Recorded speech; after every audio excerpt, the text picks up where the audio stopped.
दादा विधिमंडळामध्ये जास्त वेळ बसणारे नेते असायचे, कारण एवढ्या वरच्या पदावर असणारे देखील 4-4 तास त्या ठिकाणी सभागृहात बसायचे.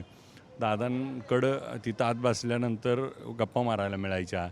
दादांना घड्याळाची आवड होती, पेनाची, स्वच्छ राहण्याची आवड होती, कपडे, टापटिप्पणा आणि दादांकडं त्या ठिकाणी बघितलं आलेल्या फायली 100 असो 50 असो ते पटपट संपवायचे. म्हणजे इतका त्यांचा कामाचा वेग होता. आणि सभागृहात देखील एखाद्या मंत्री उत्तर देत आहेत आणि सदस्याला त्या ठिकाणी उत्तर समाधानकारक नाही मिळलं तर दादा उठून बोलायचे.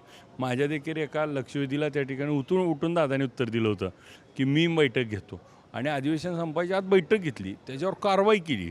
म्हणजे जी बोललेत. आत्ता आम्हाला अनेक वेळा असं सभागृहात दिसतं की बोलतात परंतु होत नाही. आज लाईट्स लोड शेडिंग महाराष्ट्रात नाही असं सांगितलं जातं सभागृहाच्या पटलावरती, परंतु आज जर बघितलं ग्रामीण भागामध्ये परवाच आम्ही मोर्चा काढला, काल सोमवारी राजू शेट्टी साहेबांनी सोलापुरात मोर्चा काढला. लाईट नाही, अक्षरशः अस्वस्थ लोक आहेत आणि दुसऱ्या बाजूला सभागृहात सांगितलं जातं की लोड शेडिंग आहे, परंतु दादांचं तसं नव्हतं. दादांचं जे आहे ती त्या ठिकाणी स्पष्ट सांगायचे. दादांबद्दल त्या ठिकाणी नितांत आदर आहे आणि दादांमुळं कामकाज शिकायला मिळालं, दादांना त्या ठिकाणी जवळून बघता आलं. दादांच्या अचूकपणा आणि दादांचं जीव लावणा, दादांचं आज देखील आठवण येते.